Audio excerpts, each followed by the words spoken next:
so grateful for this organization and for everything that you guys are doing. It takes a lot of courage.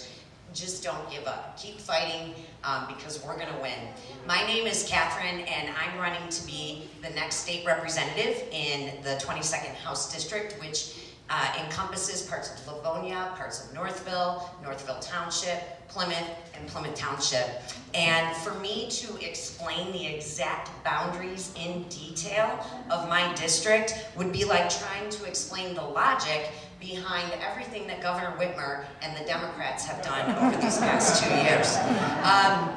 Now, you may have noticed with my campaign materials, if you've seen them, that there's an emphasis on my first name and not so much my last name, and that's because up until about 8 years ago, nobody really knew how to pronounce it. You know, we used to argue with each other. My family used to argue about the proper pronunciation, but we found our family in Switzerland, and the first thing we said was, how do you pronounce our last name? And they said Nuracker. So I'm going with that, but guess what? You don't need to worry about how to pronounce my last name. What you need to remember is to vote Catherine in November. And so, you know what? I'm so honored to be here. I love Livonia. I love Northville, and I love Plymouth. I grew up in Garden City, and my dad died when I was 10 years old. And, you know, that made things really hard for my mother and I. And I spent, you know, the second half of my childhood being raised by a single mom. And, you know, we did just fine. God blessed us, and my mom is just she was an amazing woman. But, you know, we weren't living on, you know, the lap of luxury or anything like that. So I remember as a special treat, my mom used to sometimes take me to downtown Plymouth or downtown Northville or Wonderland Mall. And I remember how much I wanted to live in this district. Even when I was in high school, I dreamed of moving into this district. And you know what? God has blessed me, and I'm so grateful to him. I've been living in the district for going on 8 years now. But back then, I just couldn't have imagined it. And when I finished high school, there was no money for college. So I started working in a business that is near and dear to my heart. And that's the restaurant business. And the owner of the restaurant that I used to work for, he actually owns Deadwood Bar and Grill in Northville, on Northville Road. He saw something in me, and he promoted me to management. He took me under his wing. He encouraged me to go to college, and he even helped pay for a part of that. Well, I ended up graduating from the University of Michigan, and I went on to complete law school, where I served as the Student Bar Association president. And in 2000, I got my feet wet in politics by working for Senator Spence Abraham. I continued to work behind the scenes in politics, and in 2006, you guys, I started my own business that was completely decimated on March 16th of 2020, when Governor Whitmer, 2 weeks to flatten the curve, shut everything down. Now, I just want you to know that my business relies on restaurants and large gatherings in order to be successful, okay? But you know what? My business is making a comeback, thank God, and I'm optimistic that it will make a comeback all the way, because you know why? Because every single person, including me in this room, is working so hard to bring one thing back to Lansing this November, and you know what that is? That's common sense. Common sense. Thank you.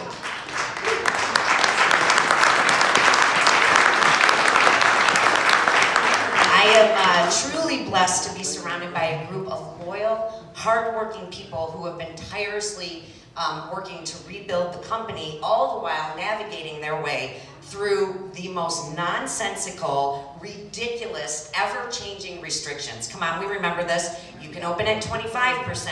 No, 50%. Oh, wait, we gotta shut you down again. You can eat inside as long as you're outside. You can sit at the table, you know, without the mask, but if you have to go to the bathroom, that's where COVID's gonna get you, right? I mean, and it's all of it is based on pure nonsense. Well, you know what? Enough with the nonsense. We need common sense. That's why I prayerfully decided to run for state representative to serve you, and to serve you, and to serve you, and you, and you, and every single person in this room. Because you know what? We've gotten away from that idea. We've gotten away from the idea that our elected officials are accountable to us, we the people, right? I am a Christian, and I am not ashamed to say that. I am a constitutional conservative who is pro-life, pro all the amendments, pro-freedom, pro-equal rights for all people, pro-police, and pro-election integrity. Now, all of those things are critical for a free and fair society. Amen? Amen. All right. But there are three things that serve as the foundation to all of the things that I just mentioned.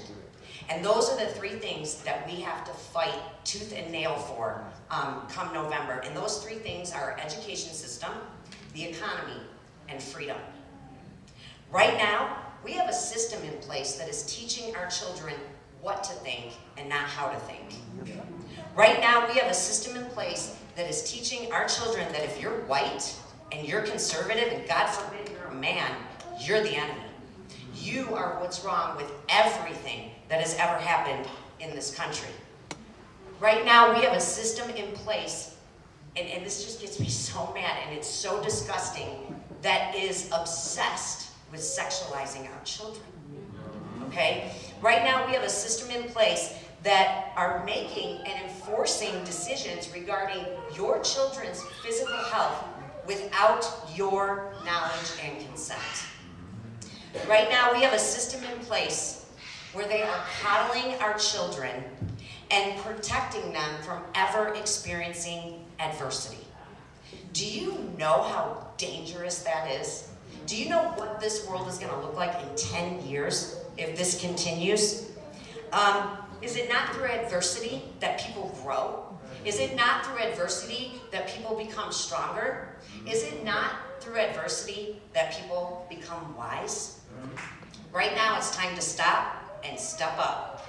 Enough of the nonsense. We need common sense. And you know what? I know that there are people in this room. We have groups and groups of mama and papa bears. Raise your hand if you have been fighting against these tyrannical school boards. Give these guys a round of applause. Thank you for everything that you're doing. Thank you so much. You know, you guys are fighting like heck to expose what's really going on in these schools, and we're so grateful to you. You know, now the mask mandates are lifted, and I don't think it's a coincidence that happened, 3 or 4 days after you guys, served the Wayne County Health Department. And now, parents, you're being informed, hey, guess what?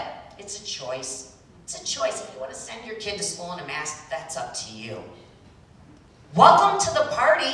I mean, this is what we've been saying for the past year and a half, and that's what Michigan law says. So again, I want to applaud you guys. Thank you so much for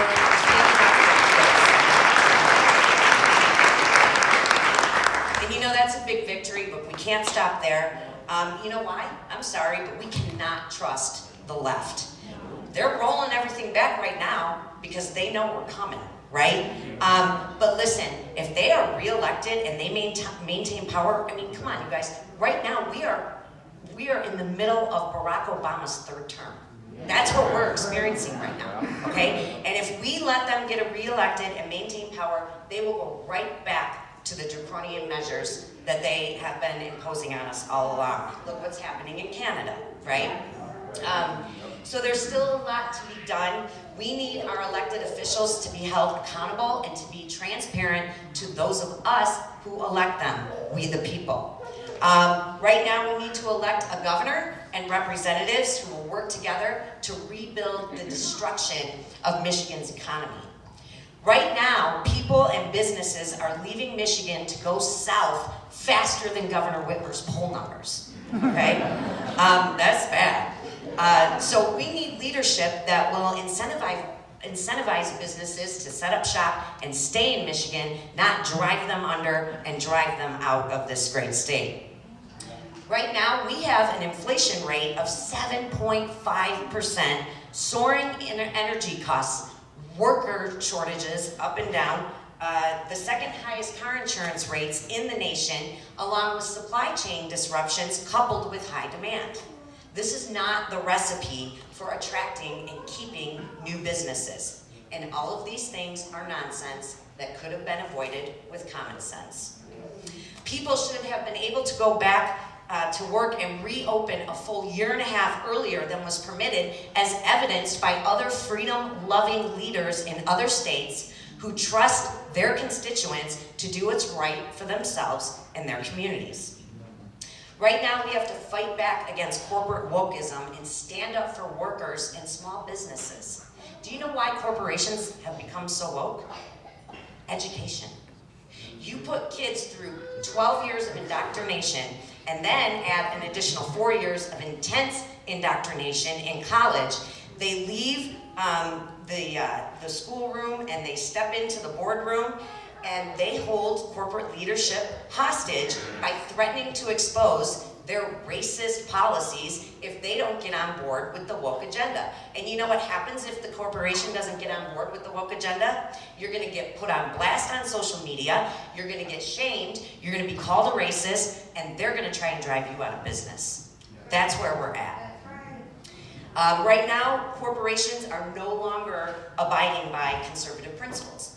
Instead, they're following the narrative of organizations like BLM. They are the reason, they say that white people are the reason that everything is bad in this country, and you need to learn about white fragility and all that. And they're also making us do medical procedures against our will, because if we don't do it, we lose our livelihood. Enough with the nonsense. We need common sense. We have to work together to make sure, and this is so important, that the government never, ever has the power to destroy the economy based on junk science and then blow billions of dollars into an artificially inflated economy, which makes it extremely difficult for small businesses to come back and to find workers to support that.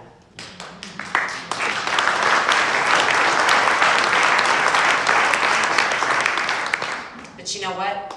None of these things matter without the third thing, and that's freedom. I don't know if you know who Pat Colbeck is, whether you like him or not. When he was running for governor, he always challenged people to name the 5 freedoms that are protected by the First Amendment. Can you name them? Religion. Speech. Assembly. Religion. Press. Petition for grievances. That's it. That's the one usually I get stuck on that one, right? It is the right to redress grievances to the government, okay? And that's so important because right now, conservative grievances are not being tolerated. Do you remember tolerance? Remember that? Like, what, 10, 15 years ago? They were like, look, it's none of your business how I live my life, stay out of my bedroom, you do you, I'll do me, leave me alone. And you know what? My generation, I'm Gen X, we said fine. That's fine. I mean, my generation is so over the racism, and we had Run DMC and Aerosmith making music together, right? I mean, we are just so over it, and that's why my generation is so frustrated with this. So we said, you know what? You're right. God loves you. That's between you and the Lord. I'm not your judge. You do you. And we tolerated these things, right? Look at where we're at right now.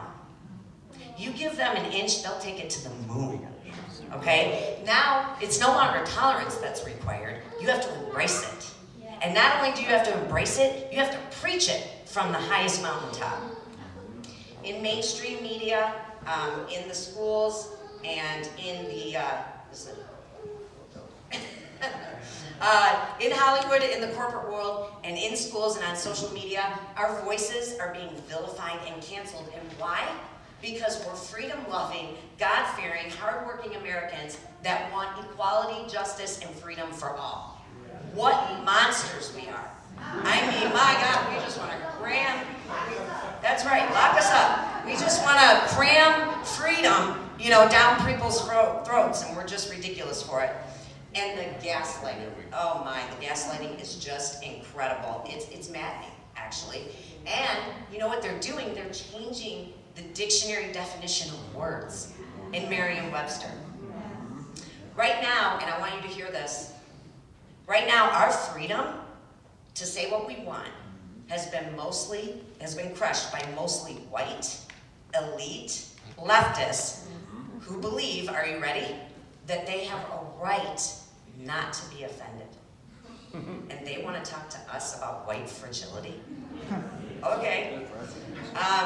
Our kids' freedom to assemble was infringed in the name of science when we were told you can take your kid to a packed Detroit Lions game and you can take them to a concert, but the next day in school, they're going to be wearing a mask outside on that football field. They're going to be wearing a mask at choir practice. They're going to be seated 6 feet apart from each other and wearing a mask 6 to 8 hours a day.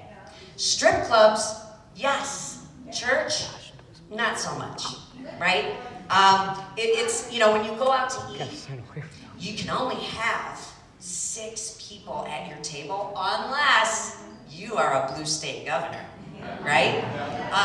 Remember there was a point in time where it was like, if you told someone you were traveling, me and one of my best friends, Christina Caramo, who's running for Secretary of State, Christina, she will be our next Secretary of State.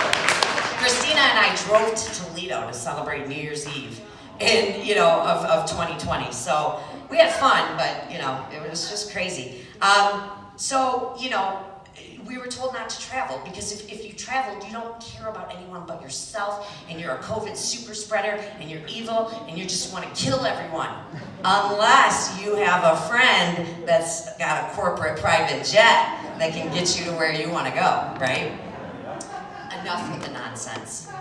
We need common sense. Our school curriculums teach of the wonders of Islam and the horrors of Christianity. Well, I have a question. Why are we teaching religious indoctrination in public schools, right? Gone is the day of freedom of the press. And I can't believe I'm hearing myself say these words. Right now, we have a media elite that is censoring our voices through gaslighting, algorithms, and biased fact-checking, right? We've had to create our alternative tech platforms from social media to search engines. And apparently, the only people who have the right to redress grievances to the government are those that are following the current narrative. Because if you follow the current narrative, you can burn down neighborhoods, you can loot businesses and destroy them and cost them millions and millions of dollars in damages. You can assault people and even kill people that might disagree with you, even law enforcement. Heck, you can even take over an entire city and the mainstream media will make you a hero during the summer of love.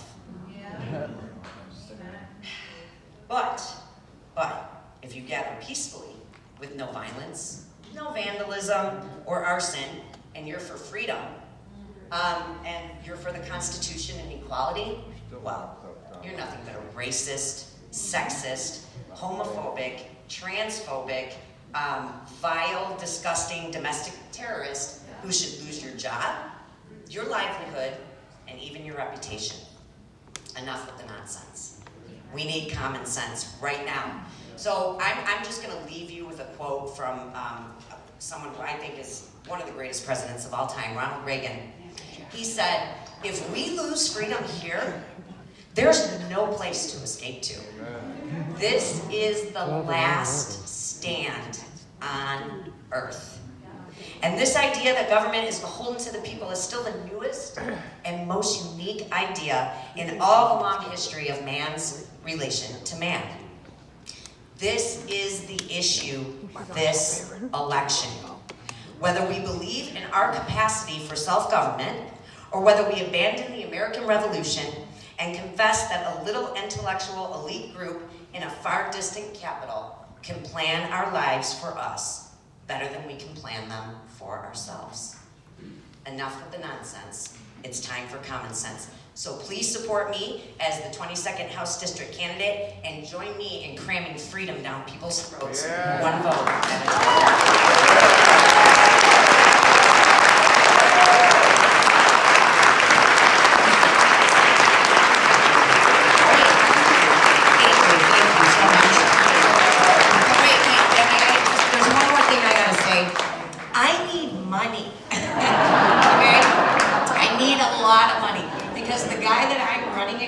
Is a school teacher, and he is just being fed thousands upon thousands of dollars from all the teachers' unions. So just so you know, get your phones out, mark your calendar. This Thursday, I'm having a fundraiser at E.G. Nick's in downtown Plymouth, and I would love it if all of you could come.